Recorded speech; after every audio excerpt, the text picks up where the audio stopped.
6 hours after opening an anonymous envelope filled with photos of my husband touching another woman's pregnant belly, I stood frozen in our crowded living room. Surprise! My family shouted for my 30th birthday, while I gripped the damning evidence behind my back, my wedding ring suddenly heavy as lead. I poured 3 years of marriage and all my savings into building a life with Daniel. I planned this house, our future, even the names of our children. Now I stood frozen as my mother hugged me, my sister winked conspiratorially, and my husband, the man who'd apparently been living a double life, kissed my cheek like nothing was wrong. I clenched my jaw, saying nothing. "Happy birthday, honey." Daniel's voice carried across the room, drawing everyone's attention. 30 looks beautiful on you. His smile never reached his eyes. Had it ever? I wondered, studying him like a stranger. Mom nudged me, say something. "Katie, everyone came to celebrate you." My gaze drifted to his mother, Judith, watching me with hawk-like intensity. Did she know? The thought hit me like a thunderbolt. Of course she knew.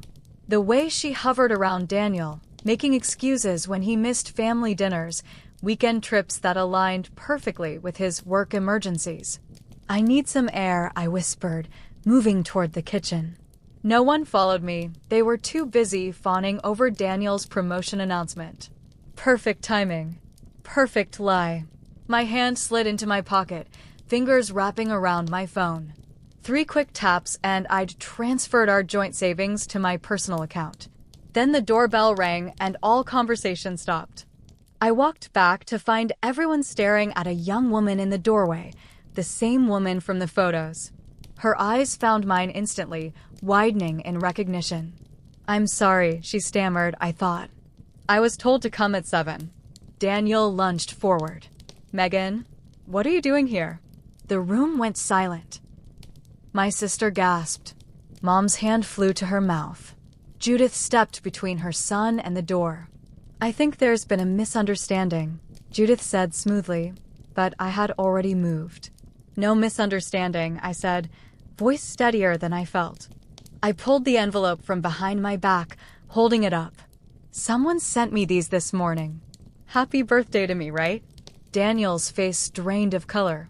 "Katie, I can explain." "Explain what?" I threw the photos on the coffee table. "How you've been living with her in Columbus while telling me you were on business trips. Or maybe explain how you're having a baby with her while telling me we should wait a few more years." The photos scattered across the table, Daniel and Megan walking hand in hand, moving boxes into an apartment, kissing on a park bench. And the most damning, both of them in a doctor's office, looking at an ultrasound. My mother grabbed one, then another. "Oh my God, Daniel, tell me this isn't true." "It's complicated," he began. "No," I cut him off. "It's actually very simple. Our marriage is over." Megan stepped further into the doorway. "He told me you knew. He said you had an arrangement." I laughed, the sound sharp enough to cut glass. "Of course he did." My eyes caught movement behind her, a car in the driveway. The driver's side door opened, and a man stepped out, walking toward our house. "Another surprise for my birthday party?" "Katie." Daniel reached for me, but I stepped back. "Please, just listen." "No," I said firmly. "You need to leave." "This is my house too," he protested.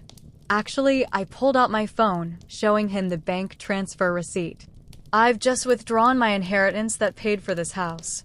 So, until we sort this out legally, you should go." Judith gasped. "You can't do that." "I think she just did," my sister said, moving to stand beside me. The stranger from the car reached the door now. He nodded at me politely. "Mrs. Ross?" "Sorry to interrupt." "I'm Jacob Murphy, private investigator." He handed me a business card. "I was hired to deliver those photos to you this morning." "You did this." Daniel lunged at the investigator, but my brother-in-law held him back. Jacob shook his head. "I just delivered the evidence." "But I thought you should know who hired me." He glanced at the crowd. "It was your mother-in-law, Judith Carpenter." Every head swiveled toward Judith, who stood pale and rigid by the fireplace. My stomach dropped to my feet. Mom? Daniel's voice cracked. What the hell? Judith squared her shoulders. I did what needed to be done. I couldn't watch this charade continue. Daniel staggered backward like he'd been slapped. You knew about Megan and you sent those photos? Why? Because Katie deserves better, Judith said simply. Because I raised you to be a better man. I felt dizzy, like the room was tilting. My mother-in-law, the woman who had always seemed to resent me, had exposed her own son to save me from a life of lies. The weight of this betrayal, layered upon betrayal, threatened to crush me. Everyone out, I whispered, then louder. Everyone out. They filed out silently, my shell-shocked parents, my sister squeezing my hand as she passed, Daniel protesting until my brother-in-law physically removed him. Megan left without another word. Jacob, the investigator, handed me a thick manila envelope. The full report. Bank statements, property records, everything. Finally, only Judith remained, standing awkwardly by the door. Why? I asked her, clutching the envelope to my chest. Because 3 years ago, before you married my son, I saw him with another woman. I confronted him, and he promised it would never happen again. She looked down at her hands. I believed him, like a fool. Then 6 months ago, I saw him with Megan. Her eyes met mine. I didn't want you to waste any more years on a man who doesn't deserve you. You could have told me. Would you have believed me? The interfering mother-in-law. She shook her head. You needed to see it yourself. After she left, I sank to the floor among the scattered birthday decorations and wept. 3 days passed in a blur of unanswered calls from Daniel, worried texts from my mother, and visits from my sister Emily bringing food I couldn't eat. I took sick leave from the flower shop, ignoring concerns from my boss and coworkers. I needed time to think, to plan my next move. The manila envelope sat, unopened, on my kitchen counter. I circled it like it might bite, both desperate to know and terrified of what I might find. On the 4th morning, I finally tore it open. Bank statements showed a second apartment in Columbus, paid for with our joint account. Credit card statements detailed restaurant visits, jewelry purchases, weekend getaways, all while I worked overtime at the flower shop to save for our future. But it was the property deed that stopped my heart, a house purchased 2 months ago in both their names. My phone buzzed. Emily again. I answered this time. I'm coming over, she said without preamble. And I'm bringing reinforcements. Before I could ask what that meant, she hung up. 30 minutes later, my doorbell rang. Emily stood there with Lisa, my coworker from the flower shop. They carried grocery bags and wine. Intervention time, Emily announced, pushing past me. Lisa hugged me tight. We're not letting you sit alone in this house another day. They took over my kitchen, cooking and pouring wine while I sat numbly at the counter. Emily glanced at the scattered papers. He bought a house with her? While you were picking up extra shifts to save for your future. She shook her head. What an absolute garbage human. I feel so stupid, I whispered. Lisa stopped chopping vegetables. No, don't do that. You trusted your husband. That's not stupid. But there were signs. The late nights, the business trips, the secretive phone calls. I trailed off. That's hindsight, Emily said firmly. You believed in your marriage. That's not a character flaw. As they worked, I noticed Lisa watching me carefully. Finally, she set down her knife.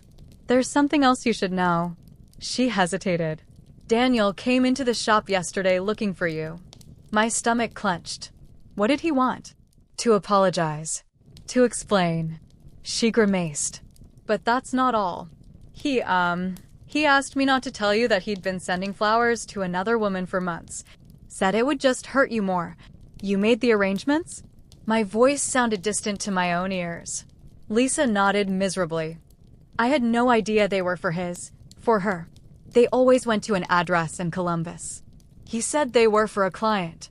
A hysterical laugh bubbled up. So he used my own workplace to send flowers to his mistress? Perfect. That's why I came today, Lisa said quietly. I couldn't keep it from you. And there's something else. She pulled out her phone, showing me an email. It was a job listing for a manager position at Denver Botanical Gardens. They need someone with floristry experience for their new wedding department. The pay is double what we make now. I stared at her. Denver? That's across the country. It's an opportunity, Lisa said simply. A fresh start. Emily nodded encouragingly. You've always talked about wanting to work with more exotic flowers, designing bigger events. I can't just leave, I protested. My whole life is here. Your whole life is in shambles, Emily said bluntly. Maybe it's time to build a new one. The thought was terrifying and strangely liberating. Denver. Mountains. Distance from Daniel, from pitying looks, from memories lurking in every corner of this house. Think about it, Lisa urged. Applications close next week. As they cooked, I opened my laptop. Just to look at the position, I told myself. Just to consider the possibility of escape. The doorbell rang again. This time, it was Judith. May I come in? She asked, her usually confident demeanor subdued. Emily moved protectively to my side, but I nodded. It's fine. Judith entered cautiously, taking in the papers spread across the counter, the half-empty wine glasses. I see you've been reviewing Jacob's findings. Why are you here? I asked. To give you this. She placed a small velvet pouch on the counter. It was my grandmother's. I always planned to give it to Daniel's wife, his real wife, when the time was right. I opened the pouch. Inside was an antique silver compass, beautifully engraved with tiny flowers and vines. It's supposed to help you find your true north when you're lost, Judith explained. My grandmother gave it to me when I left home at 18. She paused. I think you need it more than I do now. I don't understand you, I said, turning the compass over in my hands. You never seemed to like me much. I didn't want Daniel to marry anyone, she admitted. I saw how he was charming but unfocused, selfish at his core. I hoped marriage would settle him, give him purpose. She sighed heavily. But he's his father's son, through and through. What do you mean? My husband, Daniel's father, had the same habits. 3 affairs that I know of before I finally left. Her eyes met mine directly. I stayed far too long, making excuses, believing promises. I didn't want that for you. The compass felt heavy in my palm, its needle swinging steadily north. Thank you, I said quietly. After Judith left, Emily asked, Do you trust her? I considered the question. I think I do. Whatever her motives, she showed me the truth. Lisa cleared her throat. So, about Denver. I looked down at the compass, then back at my friend. Tell me more about this job. A week later, I sat in my lawyer's office, reviewing divorce papers. The evidence Jacob had gathered made it an open and shut case. Daniel hadn't contested anything. Perhaps his mother's involvement had taken the fight out of him, or perhaps he was simply relieved the deception was over. You're entitled to half of everything, my lawyer reminded me, including the Columbus property. I don't want it, I said firmly. I just want out. I'd already withdrawn my inheritance money, the down payment for our house. It was enough to start over. What about alimony? Given the circumstances, no. I cut her off. I don't want anything that ties me to him. As if summoned by my thoughts, my phone buzzed with a text from Daniel. Please meet me. One conversation. That's all I'm asking. I stared at the message. Part of me wanted to ignore it, to keep the clean break I'd established. But another part needed closure, needed to hear whatever pathetic explanation he had crafted. I'll meet him, I told my lawyer. But I'm not changing my mind about the divorce. We arranged to meet at a coffee shop downtown, neutral territory. I arrived early, claiming a table by the window where I could see him approach. He looked terrible, unshaven, dark circles under his eyes, clothes rumpled. Good. Katie, he said, sliding into the seat across from me. Thank you for coming. I said nothing, just waited. I know there's no excuse, he began, but I want to explain. Megan and I, It started before you and I were serious. Then you and I got engaged, and I tried to end it with her. But clearly you didn't, I observed coldly. No, he admitted. I thought I could have both. She understood my ambitions, my need for freedom. And you represented stability, family. How convenient for you, I said. A wife at home and a girlfriend for fun. He flinched. It wasn't like that. I love you both in different ways. Love. I laughed bitterly. You don't love either of us. You love yourself. Your convenience. That's not fair. What's not fair is living a double life while I worked overtime at a flower shop to save for our future. What's not fair is buying a house with another woman while telling me we couldn't afford one yet. My voice remained steady. What's not fair is stealing years of my life with lies. He looked down at his coffee. I know. I'm sorry. Is she having your baby? He nodded miserably. 7 months along. Congratulations, I said, injecting as much venom as I could into the word. I hope you're a better father than you are a husband. Katie, please, I'm moving to Denver. I cut him off. I got a job at the Botanical Gardens. I start next month. His head snapped up. Denver? But what about the house? Your family. I'm selling my half of the house to you, I said. My lawyer will contact you. As for my family, they support my decision. This wasn't entirely true. My mother had cried when I told her, begging me to reconsider, suggesting therapy for both Daniel and me. Only Emily had understood immediately, helping me research apartments in Denver and promising to visit. You can't just leave, Daniel protested. Watch me. I stood up. The divorce papers are with my lawyer. Sign them, and we never have to see each other again. As I turned to leave, he grabbed my wrist. Wait, there's something else you should know.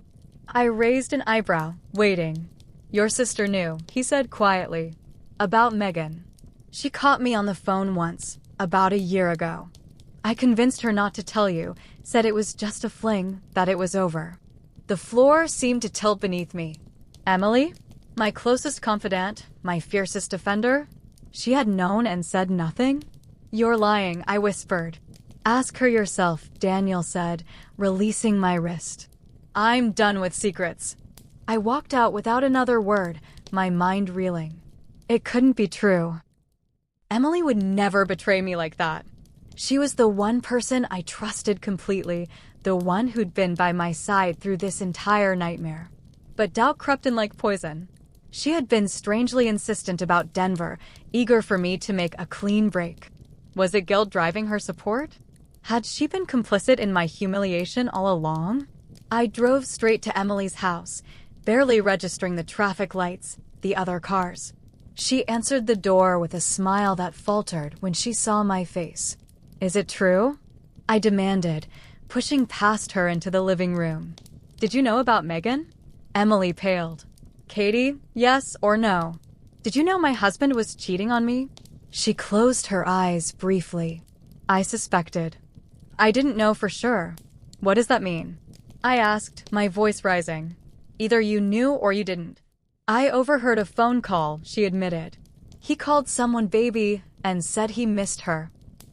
When I confronted him, he swore it was a one-time mistake, that he'd ended it. She wrung her hands. He begged me not to tell you, said it would destroy you for nothing. And you believed him? Tears burned my eyes. You, of all people?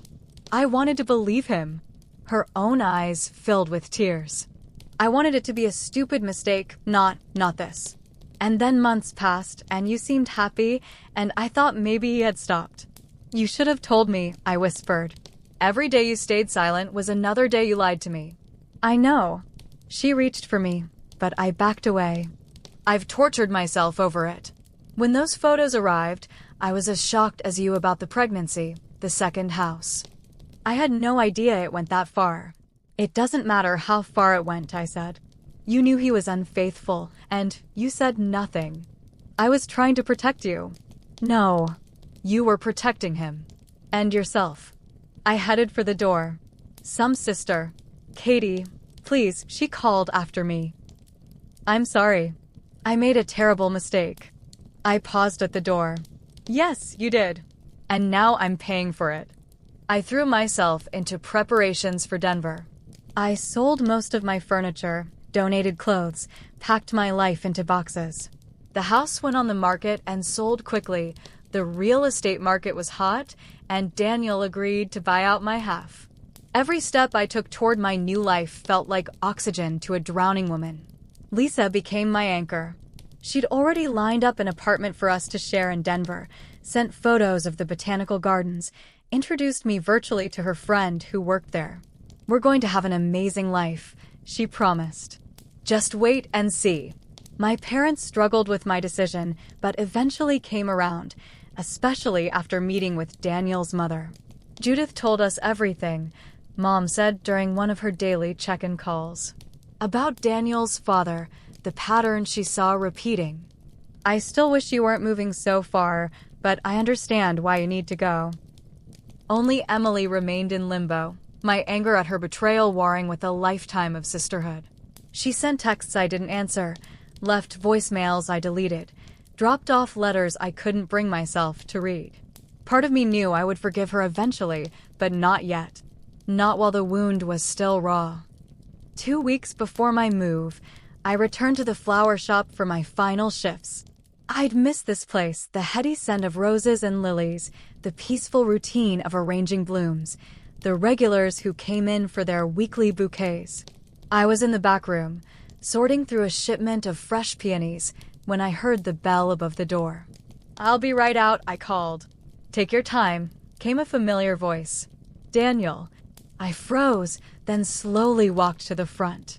He stood by the counter, looking more put together than he had at the coffee shop. He held a small gift bag. "What are you doing here?" I asked coldly. "I signed the papers," he said. "I just dropped them off with your lawyer." He hesitated. "I also brought you something." He placed the gift bag on the counter. "I don't want anything from you." "It's nothing fancy," he said. "Just something I think you should have." Against my better judgment, I looked inside the bag. It contained a small notebook, one I recognized instantly. My wedding planner, filled with my handwritten notes, fabric swatches, flower choices. "Why would I want this?" I asked, pushing it away. "Look inside," he urged. "The back pages." I reluctantly took out the planner and flipped to the back. There, in the notes section, was a list in my handwriting, future dreams. It detailed everything I wanted after marriage, travel destinations, career goals, the house with a garden where I would grow my own flowers, even names for the children I hope to have. "You're giving this back to remind me of what I've lost?" I asked incredulously. "I'm giving it back because these are still your dreams," Daniel said quietly. "And now you can pursue them without me holding you back." I stared at him, genuinely surprised. Is this supposed to be some kind of apology? No. An apology would be meaningless at this point. He shrugged. "It's more like permission. Not that you need it from me, but sometimes we need to hear it. You're free to want what you've always wanted, to be who you've always been." The bell jingled again, and Lisa appeared, stopping short when she saw Daniel. "Everything okay?" "Fine," I assured her. He was just leaving. Daniel nodded at Lisa, then turned back to me. "Good luck in Denver, Katie." "I mean that." After he left, Lisa raised an eyebrow. "What was that about?" "Closure, I think." I looked down at the planner, at my list of dreams. Or maybe a beginning. 1 week before my move, I sat alone in my half-empty house, surrounded by boxes. The compass Judith had given me rested on the mantel, catching the evening light. My phone chimed with a text from Emily. "I have something important to tell you. Please call me." I'd ignored dozens of similar messages, but something about this one made me pause. Important how? Had something happened? Despite everything, she was still my sister. I called her. Thank God, she answered immediately. "I need to see you." "Can I come over?" "I'm packing," I hedged. "Please, Katie." "It's about Daniel." And Megan. 20 minutes later, Emily arrived clutching a manila envelope similar to the one Jacob had given me. Her face was pale, her hands shaking slightly. "What is it?" I asked, letting her in. She sat on my couch, the only furniture remaining in the living room. "After you confronted me, I couldn't stop thinking about how I failed you. So I hired Jacob Murphy to look deeper into Daniel's relationship with Megan." "Why?" "The divorce is happening. I'm moving on. Because I owed you the full truth." She pushed the envelope toward me. "Daniel didn't just cheat on you with Megan. He's been lying about everything." With a sense of dread, I opened the envelope. Inside were more photos, bank statements, and a paternity test. "The baby isn't his," Emily said quietly. "Megan was already pregnant when they got together. She needed financial stability, and Daniel, well, he saw an opportunity." "An opportunity for what?" I asked, bewildered. "Money. Your money, specifically." Emily pointed to the bank statements. Jacob traced the funds. "Daniel has been systematically draining your joint accounts for years, moving money through shell companies, making risky investments. He lost almost everything. The only thing he couldn't touch was your inheritance." I stared at her. "But I gave him that inheritance for our house. And he immediately took out a second mortgage against it to fund his Columbus life with Megan." Emily's voice hardened. "He's a con man, Katie. He targeted you because you inherited money from Grandpa, and he's been bleeding you dry ever since." The room seemed to spin. I grabbed the edge of the couch to steady myself. "That can't be right. We were happy. He loved me." "I'm sure parts of it were real," Emily said gently. "But Jacob found a pattern. Before you, there was another woman with a trust fund. Before her, a widow with life insurance money." "Stop," I whispered. "Please stop." Emily moved to sit beside me, wrapping an arm around my shoulders. "I'm so sorry. I know this is a lot, but I needed you to know before you left. Your lawyer can use this evidence to void the divorce settlement, to go after him for fraud."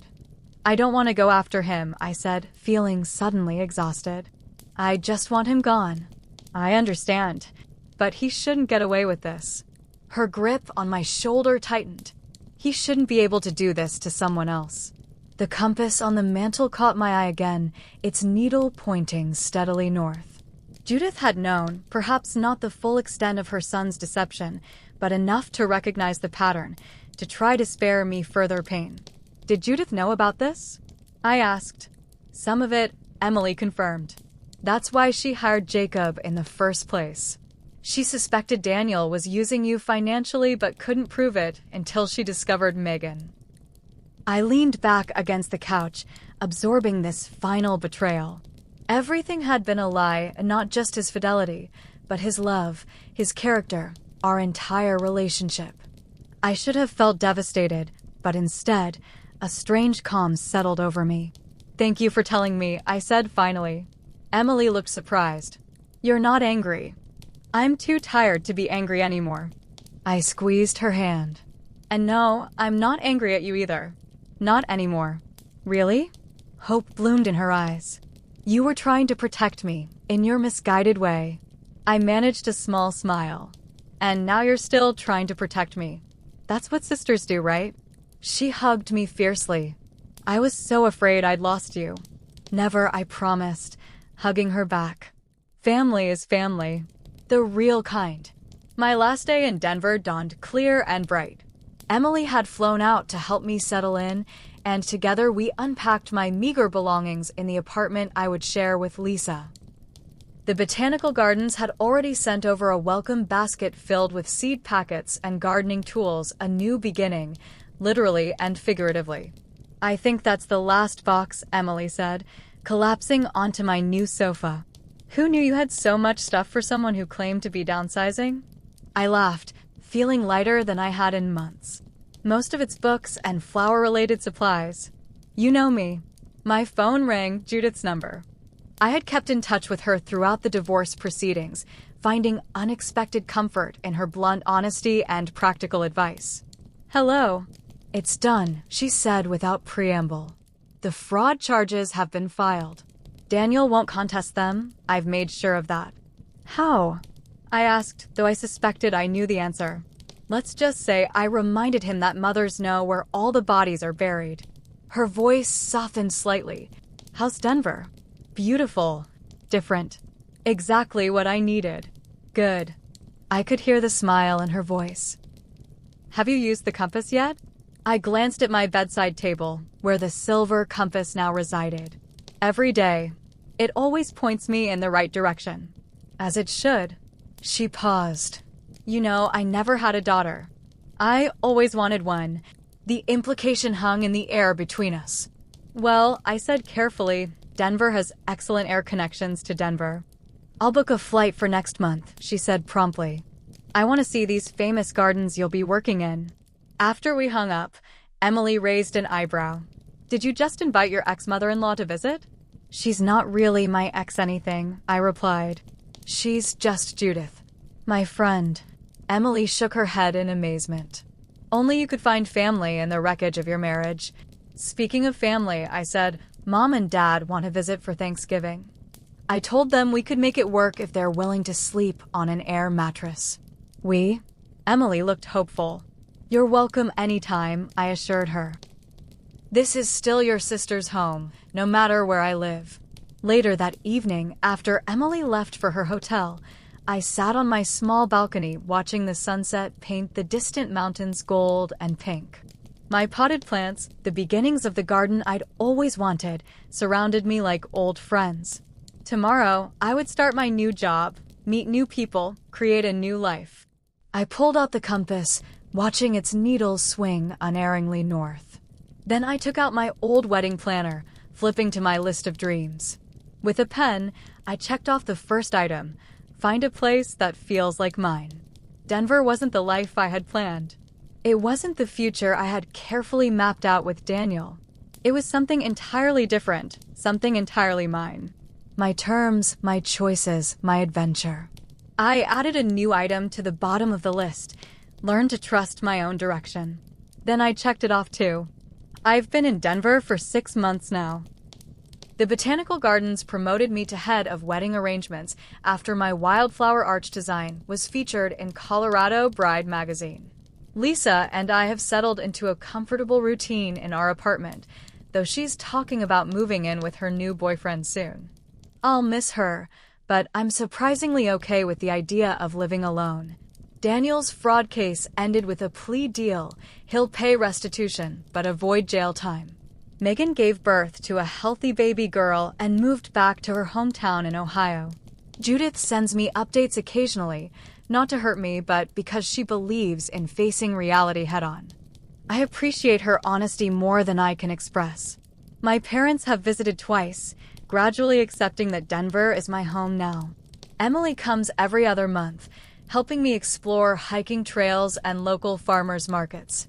Slowly, we've rebuilt our relationship, stronger for having been tested. Yesterday, I planted the first flowers in my community garden plot. Seeds from my grandmother's garden that my mother saved for me.